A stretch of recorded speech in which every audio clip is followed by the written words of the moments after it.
Assalamualaikum warahmatullahi wabarakatuh. Saya Yudi Pramuko, tukang bubur ayam dari Parung, YouTuber politik tertua di semesta.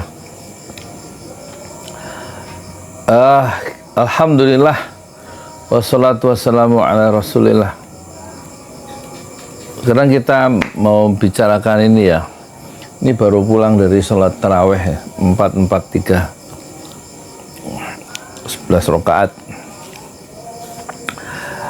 dan sepanjang sholat tarawih itu pikiran saya itu ini nggak fokus, jadi mikirin sovereign wealth fund ya, SWF, yang kemudian contohnya itu ya Danantara itu ya, lembaga keuangan dan investasi ya.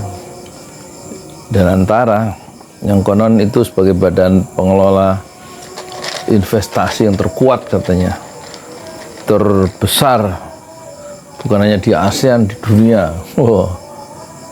Asetnya itu 9 miliar dolar, sekitar 15.000 triliun, karena gabungan dari 7 BUMN kalau tidak salah, itu Mandiri, apalagi BNI, BRI, kemudian PLN, Pertamina, apalagi itu Garuda.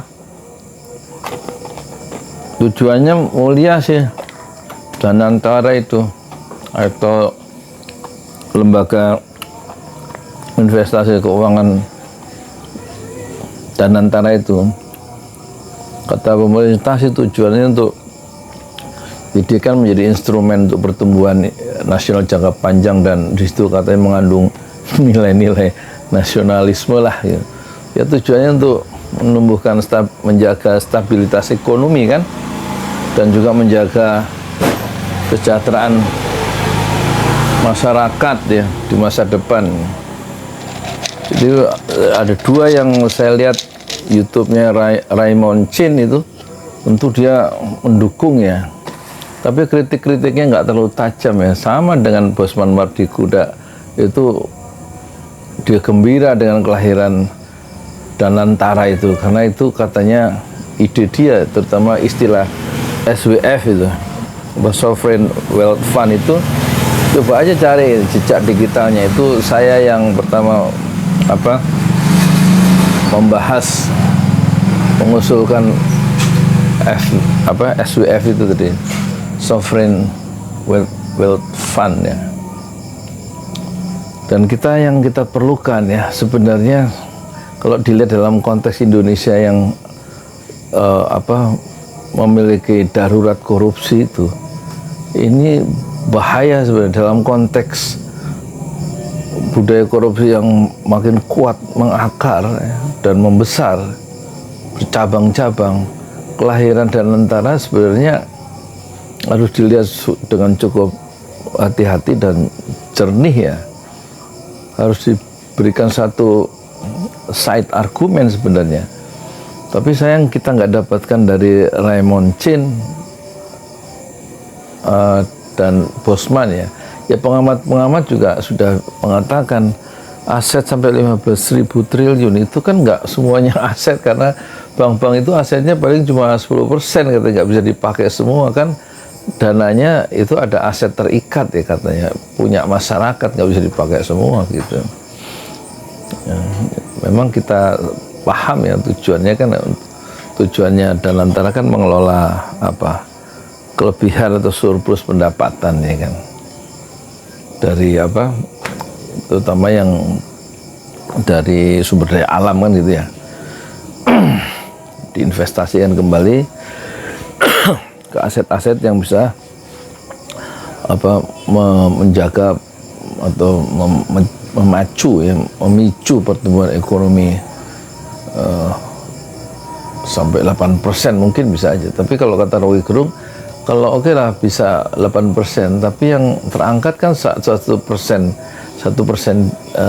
di atasnya dari masyarakat yang naik itu, tapi akan tetap terjadi disparitas gitu kan, katanya Rocky Gerung, itu terjadi kesenjangan sosial yang juga nggak bisa diatasi oleh pemerintah meskipun pertumbuhan itu sampai 8% ya. Itu kritik yang pertama ya. Yang kedua, katanya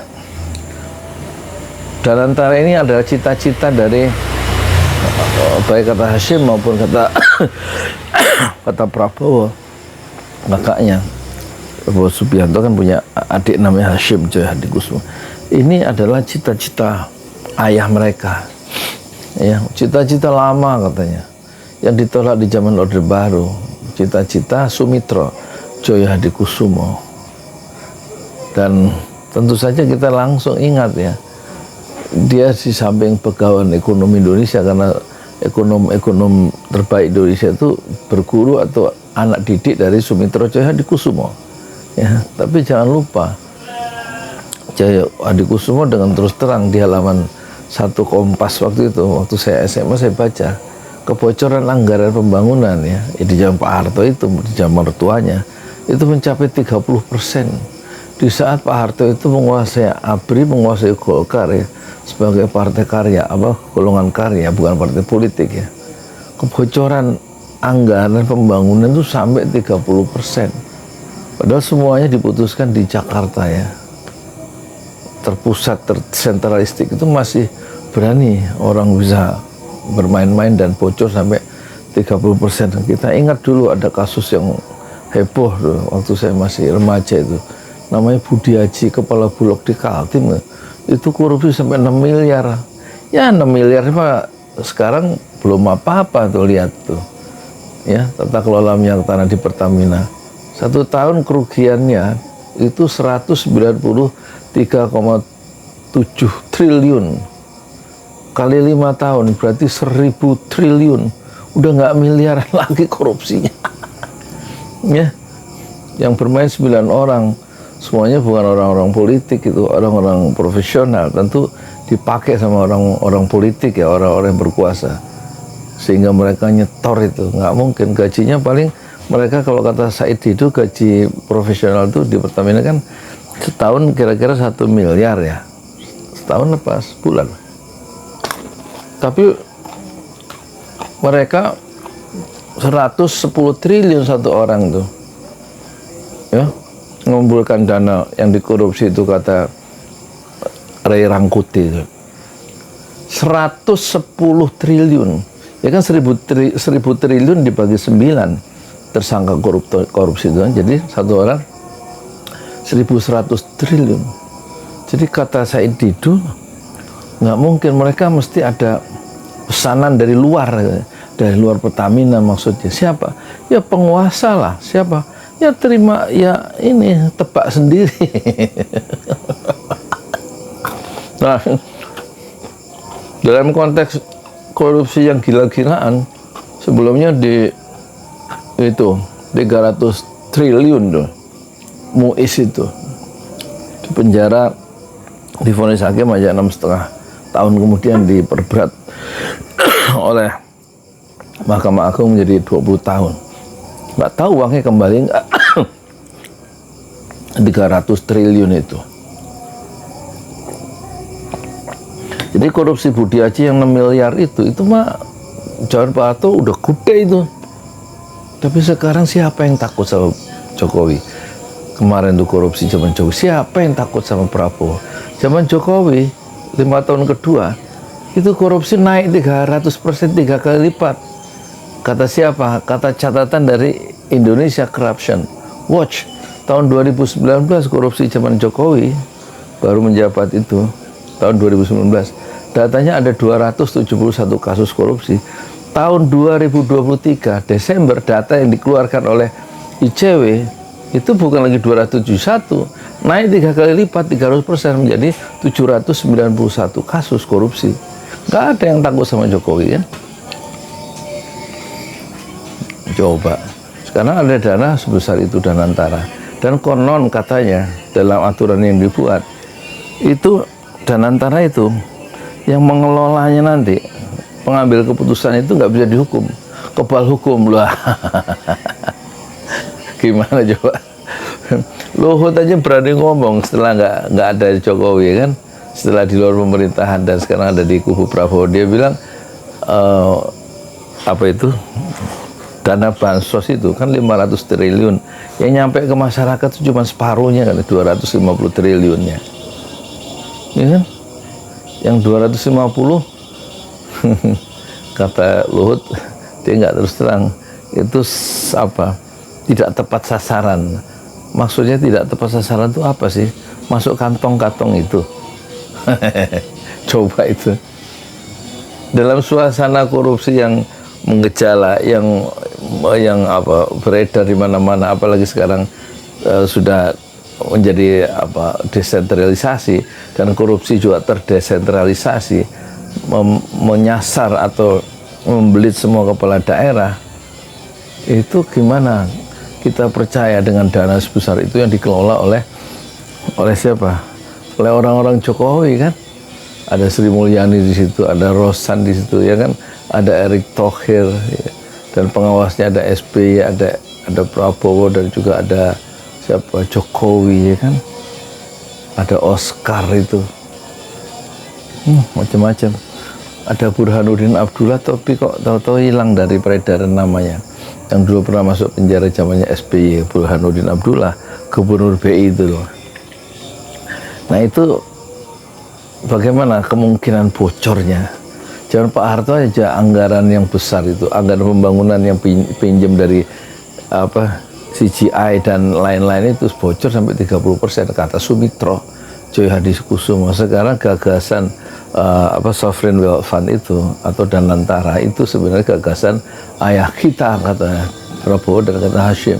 Pertanyaan kita, itu dana masyarakat kan, dana publik kan, dana dari surplus keuntungan dari BUMN yang kemudian akan diinvestasikan lagi untuk menjaga stabilitas ekonomi dan menjaga kesejahteraan masyarakat di masa depan. Tujuannya kan itu. Tapi persoalannya orang yang sudah kena uang, lihat uang besar itu, kemungkinan itu dia melakukan deviasi yang juga besar ya. Dan itu sudah menjadi seorang Hatta itu waktu ditugasi oleh Pak Harto sebagai Ketua Komisi Pemberantasan Korupsi, kira-kira gitu, nggak berhasil memberantas korupsi. Hatta yang dikenal jujur loh ya, apalagi KPK yang sekarang menjadi rumpun eksekutif, mana berani dia memotong tuannya, ya kan, mengejar tuannya. Jadi ini persoalan yang tidak cukup tajam diolah atau dikritik ya. Dan antara itu oleh siapa, Bosman tidak melakukan itu dengan tajam, padahal dia seharusnya bisa, dan juga tidak dilakukan kritik yang tajam oleh Raymond Chin yang pernah dipenjara, yang seharusnya dia bisa melakukan satu menguji tesis-tesis dari ucapan Prabowo dari tokoh-tokoh pemerintah soal Danantara sebagai instrumen pembangunan jangka panjang. Bagaimana menurut Anda soal Danantara yang punya aset katanya 15.000 triliun, apakah menjadi dana untuk pemenangan pilkada, pilpres, persiapan tahun 2009, atau akan menjadi bancaan dari para pemain-pemain baru dengan rejim yang baru? Bagaimana menurut Anda? Saya nggak tahu. Saya tahunya makan kacang. Assalamualaikum warahmatullahi wabarakatuh.